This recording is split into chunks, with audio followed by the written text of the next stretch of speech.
Planes keep the world connected, but their emissions are a problem. Can aviation truly go green? That's what we're going to talk about today in the Green New Perspective podcast.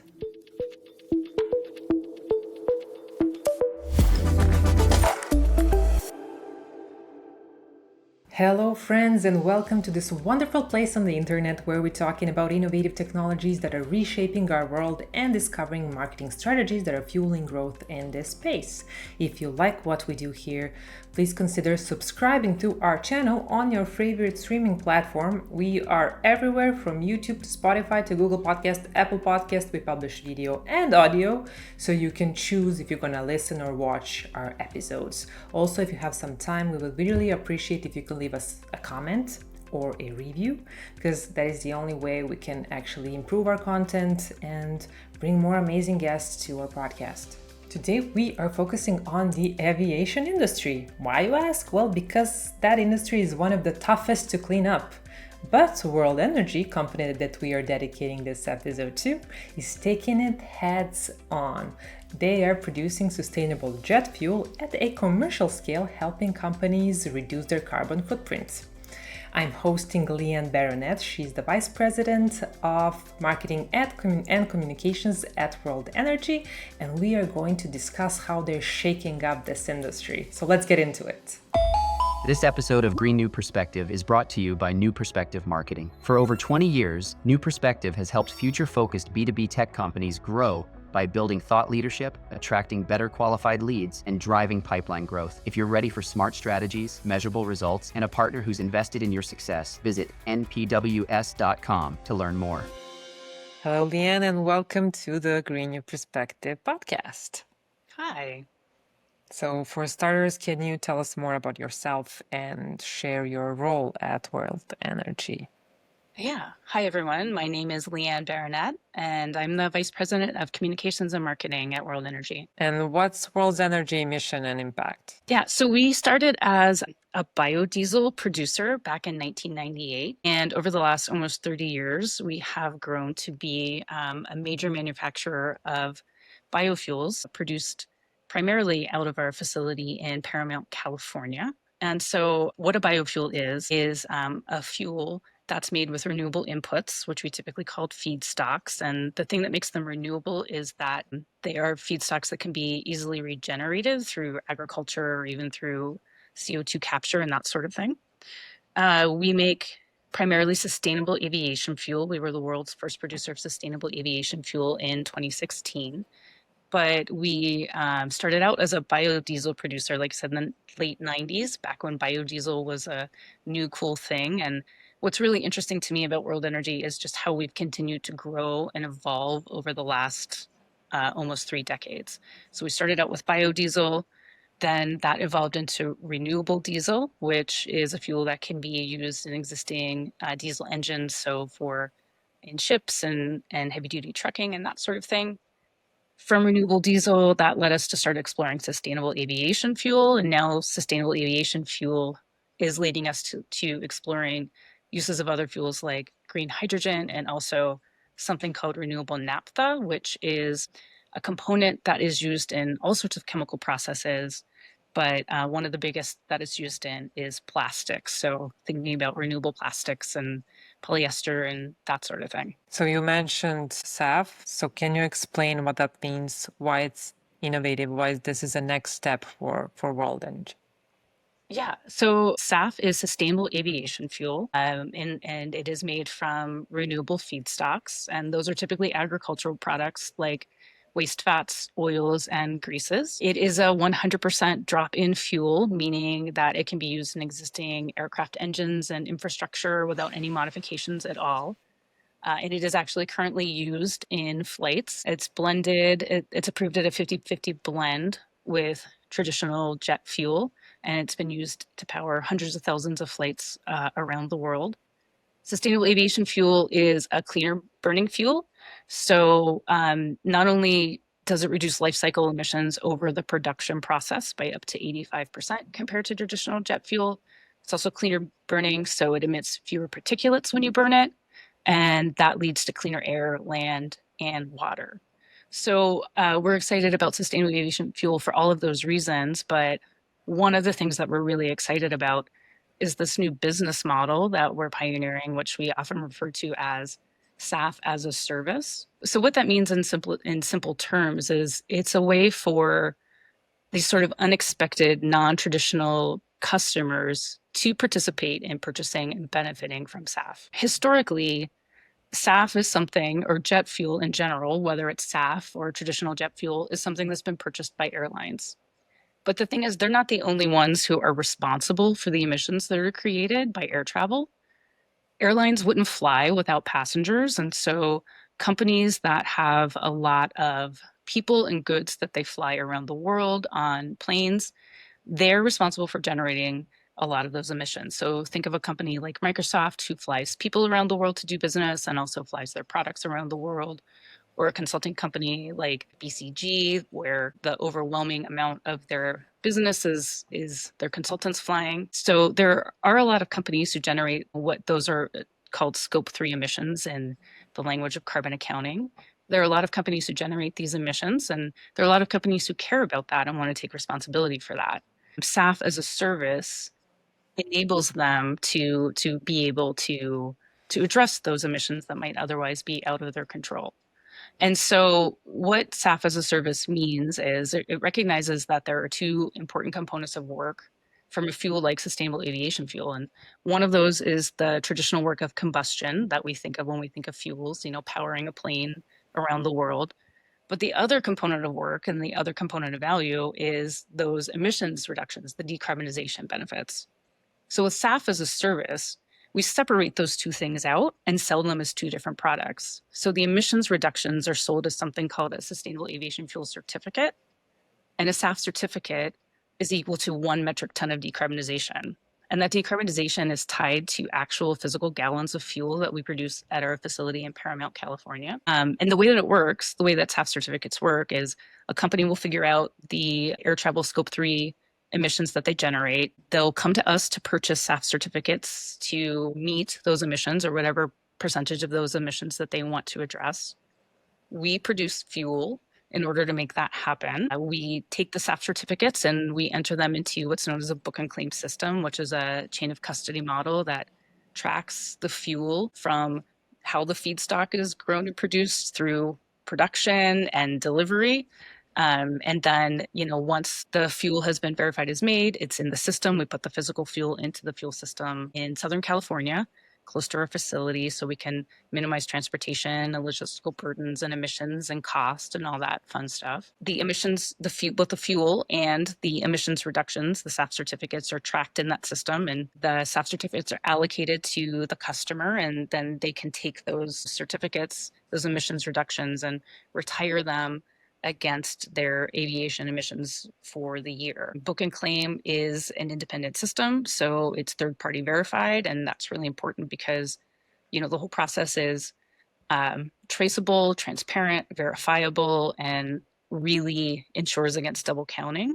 So it creates a lot of trust in the system and trust in this process. And from a marketing perspective, how difficult it is to sell a product based on emission reduction, and what have you learned from previous experiences that World Energy had? It's an older company, let's say, it's present for 30 years or so and has always been an innovator. Yeah, that's a great question. So we started out as the producer and seller of a commodity, of a physical product, of a physical fuel, and now we still produce and sell physical fuels, but we're also selling SAF certificates, which is not something that you can see or touch.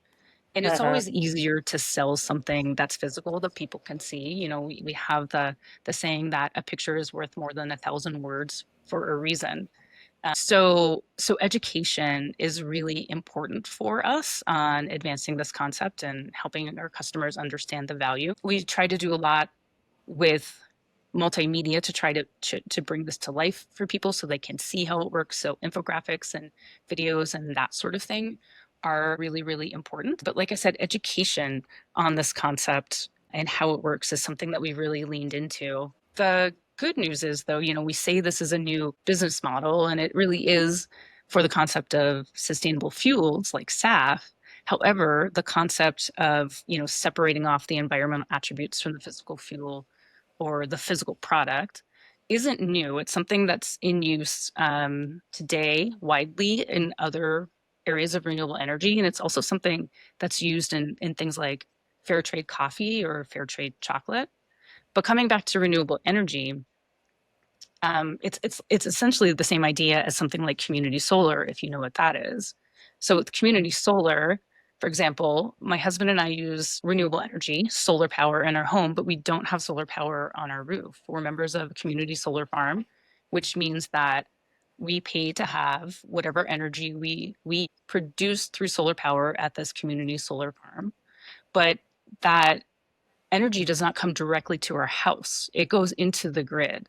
And so even though the electrons that I'm using right now may or may not have been generated directly by solar power, we're still greening the grid. We're still paying and contributing to having those emissions reductions created.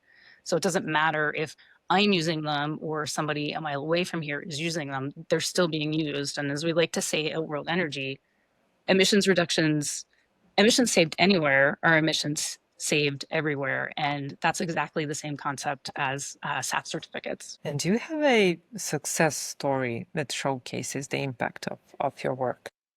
Yeah, definitely. So over the past few years, we've partnered with 21 companies on SAF certificate deals to help address their scope 3 travel emissions. Some of the biggest are Microsoft and DHL and Boston Consulting Group, BCG. Collectively, those 21 companies have purchased SAF certificates equal to almost 3 million metric tons of decarbonization. And I know that's a very big number that you can't see. So to contextualize that, that's equal to something like 9.5 million passenger trips across the country from JFK to LAX. Also a really big number. So to contextualize that even further, that's equal to almost 7 years of flights from LAX, passenger trips from LAX to JFK. Sorry, that's equal to almost 7 years of passenger trips from JFK to LAX, which is significant. Yeah, it is. And cost is often a barrier in this space. So how do you address that? Yeah, it definitely is. I mean, and if you think about it, it makes sense. There are a lot of reasons why sustainable fuels are more expensive than conventional fuels. A big part of that is the feedstocks that are used. They are inherently more expensive than fossil feedstocks. There's also a need for new infrastructure, right? You need to build new facilities or retrofit old facilities in order to be able to produce those fuels, and that does take money. They also provide more value, right? So instead of just doing propulsion, they are providing this component of value through decarbonization. So they're more expensive and it can be difficult to pay for that additional cost. So historically, airlines are the ones who have been purchasing aviation fuel. SAF can be 2 to 3 times more expensive. And we know that airlines operate on really thin margins and it can be difficult for them to take on that cost. So what's really interesting about the concept of SAF as a service and the idea of SAF certificates is that it expands the market and enables more players to come in and participate, which means they can share in that cost. So airlines aren't the only ones who are paying for SAF.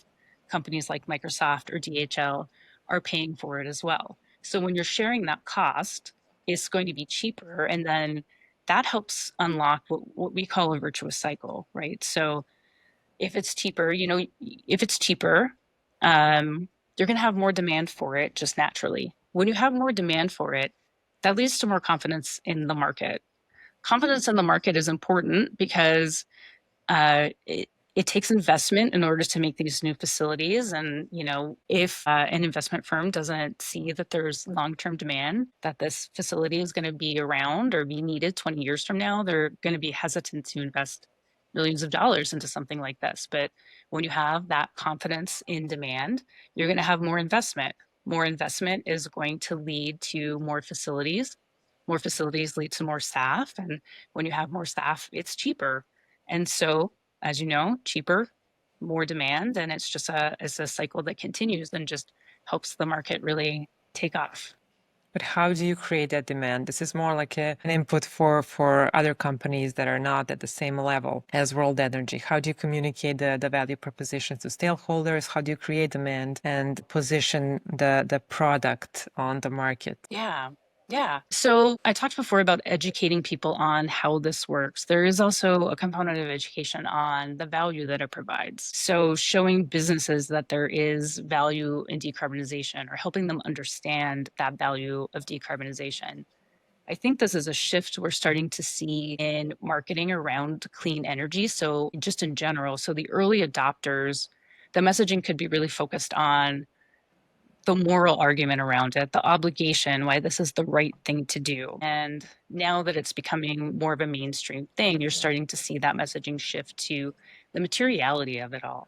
How is this material to a customer's business? How is this a smart financial decision to make? There is a lot of inherent value in decarbonization. The emissions benefits it provides with clean air and clean water and clean land, those are all fantastic. There are also the benefits in terms of, when you're talking about biofuels like reproduce, the benefits of new revenue streams for farmers, or, the jobs that are created by the construction projects that we create, or even the jobs within the community that we provide long term by having these new facilities. Customers are increasingly demanding green products. Green products are growing at a much faster rate than traditional products, and that's not something that's going to stop. It's not just a trend; it's the direction that we're headed in, and I don't think we're going to turn back. And so the market is going to have to respond to that. Companies are going to have to respond, and so creating that link and showing companies that this is a path in order for them to meet the demand that they're seeing is an important part of what we do. And you talked a lot about education when marketing this new services, new products, and how important are partnerships? Partnerships are really, really critical to what we do and to the sustainable aviation fuel market in general. It's a whole ecosystem that needs to come together in order for this to happen, and no one player in that ecosystem can make it happen on their own. So we're part of a really committed community that involves producers, feedstock providers, companies, regulating bodies, NGOs, and even governments working together to make this happen. One really important example of, I should say, one really powerful example of partnership in this space is something called the Sustainable Aviation Buyers Alliance, or SABA. It's more commonly known as SABA. And this is a buyers alliance, a collective of more than 20 companies who are committed to decarbonizing their scope 3 emissions with SAF, who want to use it themselves, who want to see more of it, who understand the virtuous cycle of creating demand and how that helps increase supply and lower costs for everyone. So they've come together to pool their buying power. And last year, they did a group purchase of sustainable aviation fuel, and we were privileged enough to be a company that was selected to provide almost 2/3 of the fuel as part of that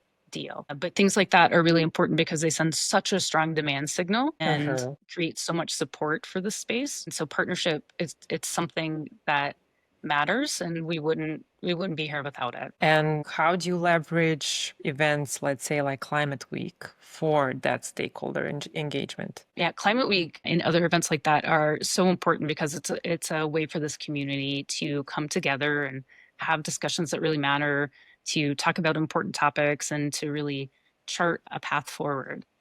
Last year at Climate Week, there were a number of different SAF events. We held one of our own, really related to the idea of longer term contracts and the demand signal that sends, and talking through some of the important questions and challenges that we're all trying to solve together. There's events like Climate Week, or last week I was at GreenBiz in Arizona.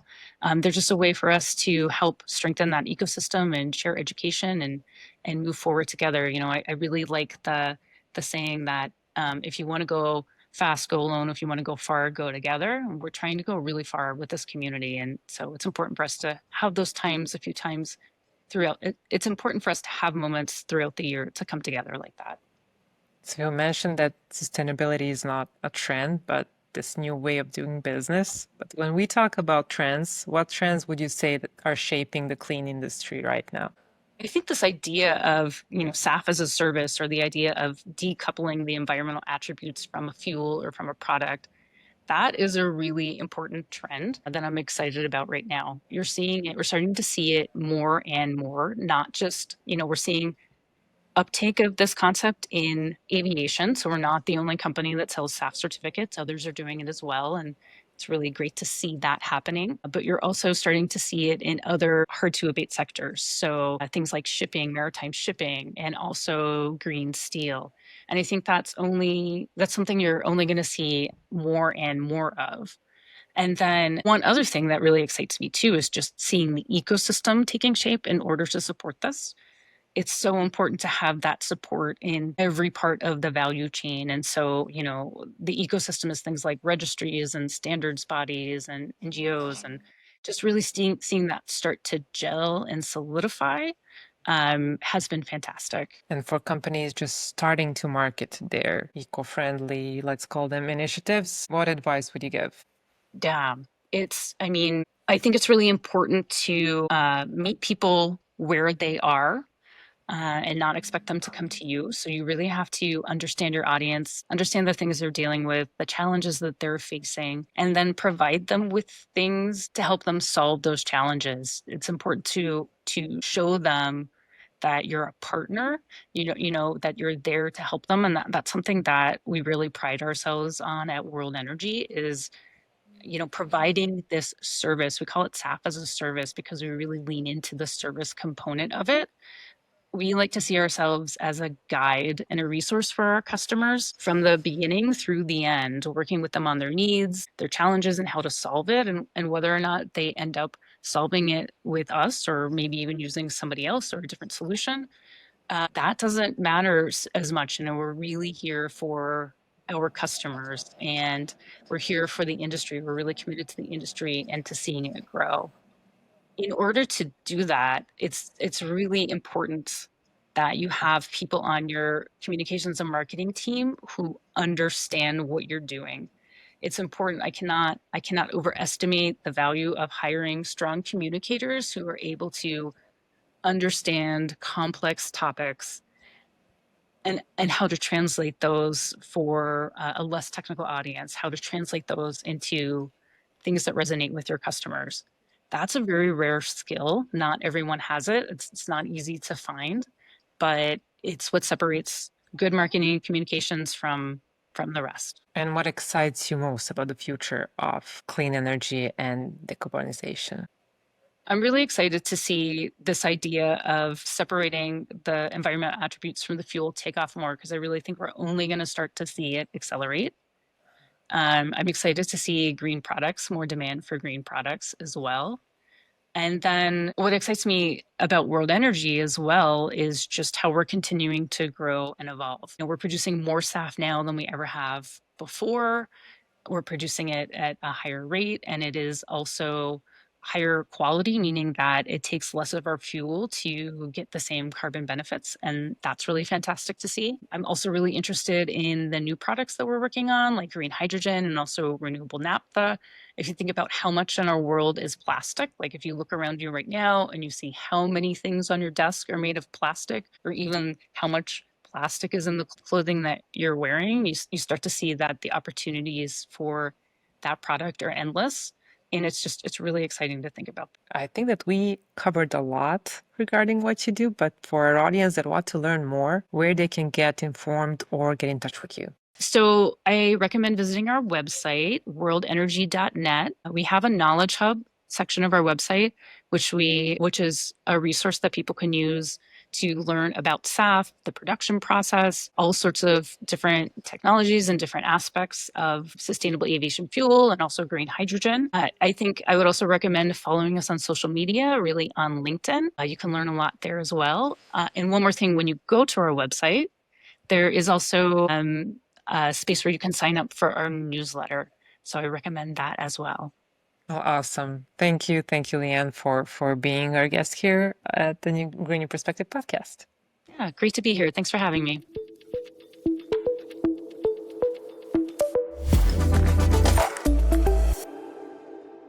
thank you for tuning in to Green New Perspective. This podcast is proudly sponsored by New Perspective.